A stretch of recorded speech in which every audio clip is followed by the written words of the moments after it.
والصلاة والسلام على من لا نبي بعده اما بعد فاعوذ بالله من الشيطان الرجيم بسم الله الرحمن الرحيم سيقول لك المخلفون من الأعراب شغلتنا أموالنا وأهلنا فاستغفر لنا يقولون بألسنتهم ما ليس في قلوبهم قل فمن يملك لكم من الله شيئا ان اراد بكم ضرا او اراد بكم نفعا بل كان الله بما تعملون خبيرا۔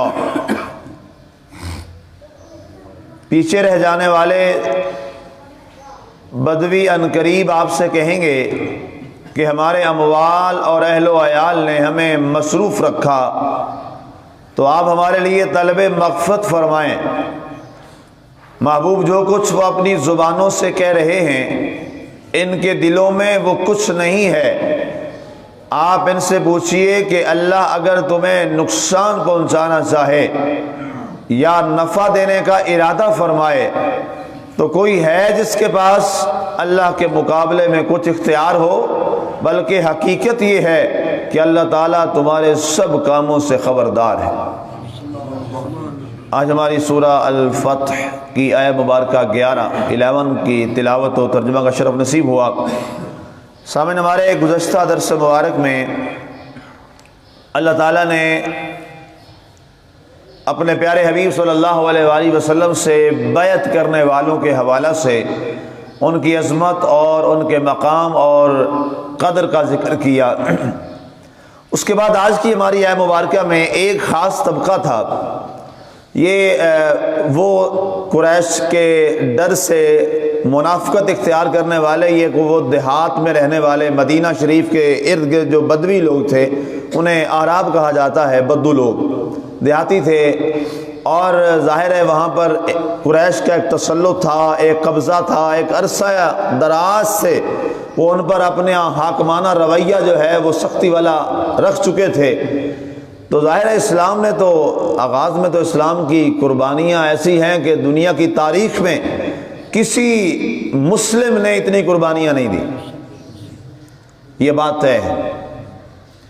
باقی بھی تھے، سیدنا موسیٰ علیہ السلام کے زمانہ میں بنی اسرائیل کے لوگ، آپ پر ایمان لانے والے لوگ، وہ مومن تھے، ان کی قربانیاں بھی اس انداز کے نہیں ہیں۔ جناب سیدنا عیسیٰ علیہ السلام پر ایمان آنے والے جو صاحب کتاب عیسائی مومن تھے، انہوں نے بھی بہت قربانیاں دی، لیکن آقا کریم علیہ الصلوۃ والسلام کے ساتھ رہنے والے صحابہ کرام رضوان اللہ تعالیٰ علیہم مجمعین اور جو مومن ہیں، جو آپ پر ایمان آنے والے مومن ہیں، جتنی قربانیوں کی داستانیں انہوں نے رقم کی ہیں، از آدم تا عیسیٰ علیہ السلام کسی نبی کی امت نے ایسا نہیں کیا،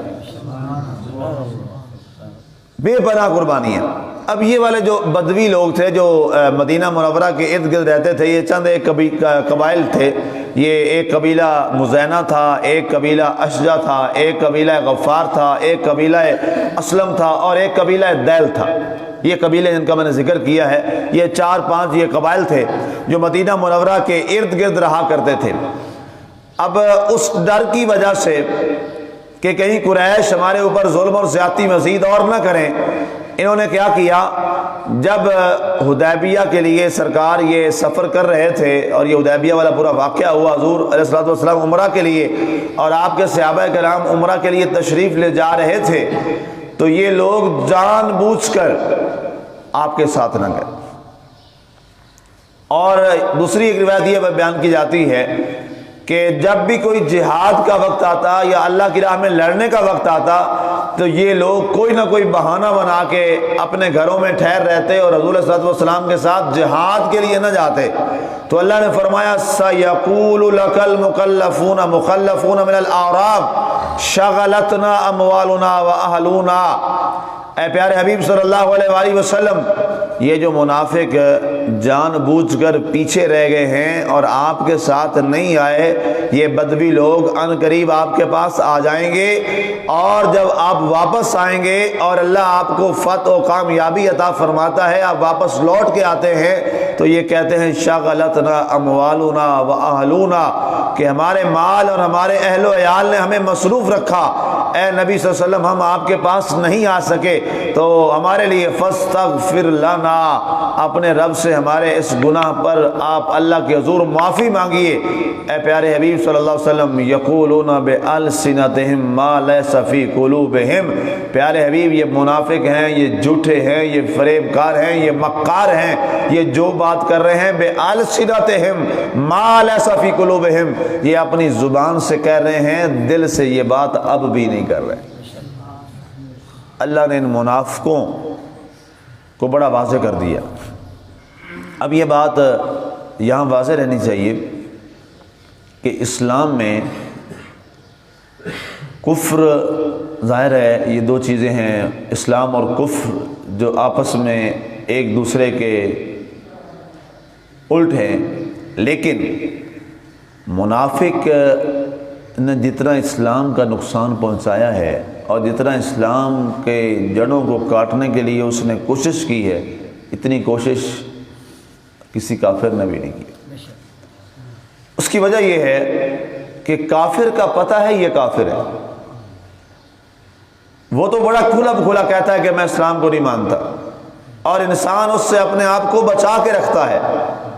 انسان کو دشمنوں سے خطرہ نہیں ہوتا، انسان کو ان دوستوں سے خطرہ ہوتا ہے جو دلوں میں دشمنی رکھتے ہیں، یاد رکھیے گا، اور اسی کو منافق کہا جاتا ہے۔ اس پر کوئی 6-7 دن پہلے میں نے ایک پورا ٹاپک اس پہ حوالے سے میں نے کئی حدیثیں بھی آپ کے سامنے، اور وہ بکری والی میں نے مثال بھی آپ کے سامنے رکھی تھی کوئی 5-4 دن پہلے کے درس میں۔ اب یہ والے وہ ظالم لوگ تھے کہ شکل بھی مسلمانوں والی بھی تھی، اپنے آپ کو کہتے بھی مسلمان تھے، حضور کے ساتھ آ کے نمازیں بھی پڑھتے تھے، حضور صلی اللہ علیہ وسلم پر ایمان کی بات بھی کرتے تھے، یہ بھی کہتے تھے کہ میں نبی آپ پر ایمان لے آئے، اور نمازوں میں بھی آ جاتے تھے، اور حضور صلی اللہ علیہ وسلم کی محفلوں اور کچہریوں میں بھی بیٹھ جاتے تھے، لیکن دلوں میں وہ منافقت اس قدر کوٹ کوٹ کر بھری تھی کہ جو بات کرتے تھے وہ دل سے نہیں بلکہ اپنی زبان سے کرتے تھے۔ اب ایک وقت تک تو ظاہر ہے یہ ہمارا عقیدہ ہے کہ اللہ تعالیٰ نے اپنی عطا سے اپنے حبیب کو ساری کائنات کا علم عطا فرما دیا۔ قرآن اس کا اعلان کر رہا ہے، میں نہیں کہہ رہا، قرآن فرماتا ہے وَعَلَّمَكَ مَا لَمْ تَكُنْ تَعْلَمْ وَكَانَ فَضْلُ اللَّهِ عَلَيْكَ عَظِيمًا۔ قرآن کے الفاظ ہیں، پیارے حبیب ہم نے آپ کو وہ سکھا دیا، وہ بتا دیا جو آپ نہیں جانتے تھے، یہ آپ کے رب کا آپ پر بڑا فضل ہے۔ اب بتائیے جس کو بتانے والا رب ہو، جس سے کائنات میں کوئی چیز غائب ہے ہی نہیں، یہ جو اللہ تعالیٰ کے بارے میں کہا تھا عالم الغیب، یہ عالم الغیب سے مراد یہ ہے کہ نعوذ باللہ اللہ تعالیٰ سے تو کوئی غیب ہے ہی نہیں۔ غیب کا عالم ہونا اس کا کیا مطلب؟ غائب تو تب ہو جب اس سے کوئی چیز چھپی ہو، اللہ تعالیٰ سے تو کوئی چیز چھپی نہیں ہے، تو اس کی وضاحت اللہ کے رسول نے فرمایا ما غاب عنا، جو چیزیں ہم سے غائب ہیں اس کے بارے میں ہے کہ اللہ تعالیٰ ان غیب کو بھی جانتا ہے، وگرنہ رب سے تو کوئی چیز غائب ہے ہی نہیں، اللہ سے تو کوئی چیز غائب ہے ہی نہیں۔ ما غاب عنا، جو چیز ہم سے غائب ہوتی ہے اس کے بارے میں اللہ نے فرمایا عالم الغیب والشہادتی، جو تمہارے سامنے ہے میں اسے بھی جانتا ہوں، جو تم سے غائب ہے تمہارا رب اسے بھی جانتا ہے۔ تو اب جب اس عالم الغیب والشہادتی، جب اس نے علم دیا ہوگا اپنے حبیب کو، اور جب اس نے علم عطا کیا ہوگا اپنے محبوب کو اور اپنے رسول کو، بتائیے کوئی کمی رہ گئی ہوگی؟ دینے والا وہ ہو اور لینے والا مصطفیٰ کریم علیہ الصلوۃ والسلام ہو۔ دو ہی باتیں ہوتی ہیں نا، یا استاد نے پڑھایا نہیں یا شاگرد نالائق ہوتا ہے، ایسے ہی ہوتا ہے نا جی۔ اگر ایک شاگرد کو پڑھایا جا رہا ہے، بار بار پڑھایا جا رہا ہے اور وہ کسی نتیجے پر نہیں پہنچ رہا، تو بندہ کیا کہتا ہے؟ دو باتوں میں سے ایک بات ضرور ہے، یا استاد نالائق ہے یا شاگرد نالائق ہے۔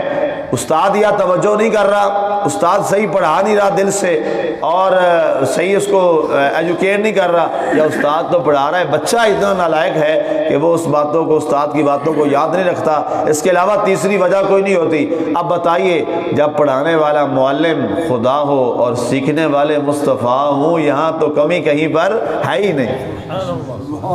تو اس کے جواب میں جو علم ہونا تھا وہ پھر علم یہی تھا کہ حضور صلی اللہ علیہ وسلم کی ذات مبارکہ تو کیا، آپ کے پھر غلاموں پر اس کا ایسا عکس پڑا۔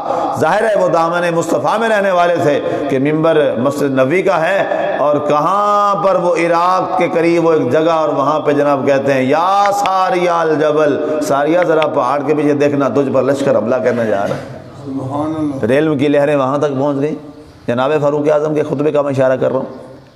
تو یہاں پہ آگے ارشاد فرمایا گیا یقولون بألسنتہم، کل اے پیارے حبیب آپ فرما دیجئے فَمَن يَمْلِكُ لَكُم مِّنَ اللَّهِ شَيْئًا، یہ اللہ تعالیٰ کی طرف سے کسی نفع یا نقصان کے یہ مالک نہیں ہے۔ اور کون ہے پیارے حبیب؟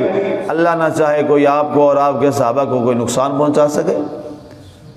اور دوسری بات ان کی طرف سے یہ ہے کہ یہ اس لیے کرتے ہیں کہ یہ کہتے ہیں کہ اگر ہم گئے جہاد میں، اگر ہم حضور کے ساتھ گئے تو ہمیں نقصان پہنچ جائے گا اور ہم قتل کر دیے جائیں گے، ہمارا یہ چیز برباد ہو جائے گی، اور ہم اپنے گھروں میں رہیں گے تو ہم بچے رہیں گے۔ پیارے حبیب ان سے یہ فرما دیجئے تمہیں یہ گارنٹی کس نے دے دی ہے کہ تم گھروں میں رہو گے تو تمہیں نقصان نہیں ہوگا؟ یہ تمہیں کس نے بتا دیا ہے؟ اگر میں اللہ چاہوں تم آج اس ڈر سے نہیں جا رہے کہ ہم قتل کر دیے جائیں گے، میں رب چاہوں تو تم گھروں میں ہو تو گھروں کی چھتیں تمہارے اوپر گرا کے تمہارے گھر کو تمہاری قبریں بنا دو۔ اور کیا ایسا رب نے کیا نہیں اسلام دشمنوں کے ساتھ؟ کیا اللہ تعالیٰ نے حق کے خلاف کرنے والوں کے ساتھ ایسا نہیں کیا؟ قوم لوط کے ساتھ اللہ نے کیا کیا؟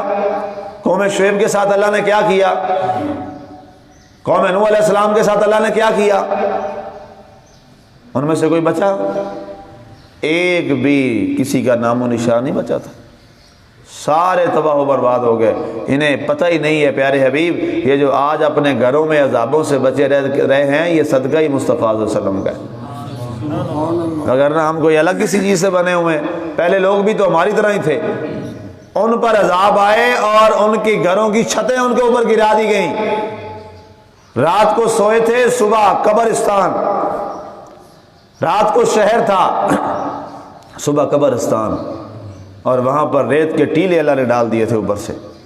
ایسی آندھی چلی تھی کہ ریت اڑ اڑ کے ان کے گھروں کے اوپر ایسے لگتا جب آنے والے لوگ آئے تو ان کا کوئی کہتے یہاں تو شہر آباد تھا، ان کا کیا ہو گیا ہے؟ یہاں تو کبھی شہر تھا ہی نہیں، یہ تو ریت کے ٹیلے۔ یہ قرآن کہتا ہے، اس کی تفسیر آپ پڑھیں سورۃ القصص کے اندر۔ لیکن ہم کون سا سونے کا چمچ لے کے آئے کہ ہمیں کچھ نہیں ہو رہا؟ یہ صرف ایک وجہ ہے کہ ہمارا تعلق مصطفیٰ کریم علیہ السلام، بس اس کے علاوہ کوئی اور چیز نہیں ہے۔ ہاں جی، نہ نماز، نہ روزہ، نہ زکوٰۃ، جی یہ نہیں ہے۔ شاید اس سے پہلے والے حضور صلی اللہ علیہ وسلم نے ایسی حدیثیں موجود ہے، بنی اسرائیل کے لوگ تھے وہ کئی سو سال ساری رات بغیر کھائے پیے وہ لوگ ایک پاؤں پہ کھڑے ہو کے اللہ کی عبادت کرتے تھے۔ ایسے بنی اسرائیل کے لوگوں کے بارے میں نے پڑھا ہے، کئی راتیں ایک پاؤں پہ کھڑے ہو کے وہ اللہ کی عبادت کرتے تھے۔ لیکن وہ درجے ان کو کیوں نہیں ملے؟ ہمیں ایک رات میں وہ درجہ مل گیا۔ سورۃ القدر پتہ ہے نازل کب ہوئی تھی؟ ایسا ہی واقعہ بیان کیا گیا حضور صلی اللہ علیہ وسلم کے سامنے۔ یا رسول اللہ، وہ ایک شخص تھا بنی اسرائیل میں، اس کے اتنے 12 بیٹے تھے، اس نے 12 کے 12 بیٹے ہی اللہ کی راہ میں جہاد میں قربان کر دیے۔ یا اللہ، وہ کئی راتیں 1000 سال تک روایات میں آتا ہے کہ وہ جناب ساری رات دن کو روزہ رکھتا تھا، رات کو ساری رات کھڑے ہو کے نفل پڑھتا تھا۔ سبحان اللہ، 1000 سال عمر ہے، دن کو روزہ رکھتا ہے اور رات کو کھڑے ہو کے نوافل پڑھتا ہے، اور 12 بیٹے ہیں، 12 کے 12 بیٹے اللہ کی راہ میں قربان کر دیے۔ صحابہ نے کہا یا رسول اللہ، قیامت والے دن وہ سب سے اونچے درجے میں ہوگا، ہمارا تو کوئی شمار ہی نہیں ہوگا، ہماری تو اتنی عمر ہی نہیں ہے، وہ تو 1000 سال اس کے پاس روزے اور رات کی نفل کی عبادتیں ہوں گی، ہم کیا کریں گے؟ ہمیں تو وہاں شرمندگی آئے گی۔ اللہ نے اپنے حبیب کی نسبت کی وجہ سے کیا کر رہا ہے؟ فرمایا انا انزلناہ فی لیلۃ القدر وما ادراک ما لیلۃ القدر لیلۃ القدر خیر من الف شہر۔ ایک رات تیرا امتی عبادت کر لے گا 1000 مہینوں سے افضل ہو جائے گا۔ یہ عطائیں کیسے ملی ہیں؟ یہ صدقہ میرے مصطفیٰ کا ہے۔ آج کوئی ہمیں اٹھ کے کہے حضور کا صدقہ نہیں مانگنا، اور خدا کے بندو لیلۃ القدر کس کا صدقہ ہے؟ رمضان کس کا صدقہ ہے؟ نوافل کس کا صدقہ ہے؟ یہ عبادات کس کے صدقے ہیں؟ آپ اور میں بیٹھ کر یہاں پہ جو کام کر رہے ہیں اس پر جو اللہ کی رحمتیں نازل ہو رہی ہیں، اور جو ہمیں یہ اعزاز اور ٹائٹل ملا ہے خیرکم من تعلم القرآن وعلمہ، تم سے سب سے اچھا وہ ہے جو قرآن پڑھتا ہے، قرآن سیکھتا ہے، قرآن سکھاتا ہے۔ میں سکھا رہا ہوں، آپ سیکھ رہے ہیں، حضور کے فرمان کے مطابق کائنات کا سب سے اچھا ہم کام کر رہے ہیں۔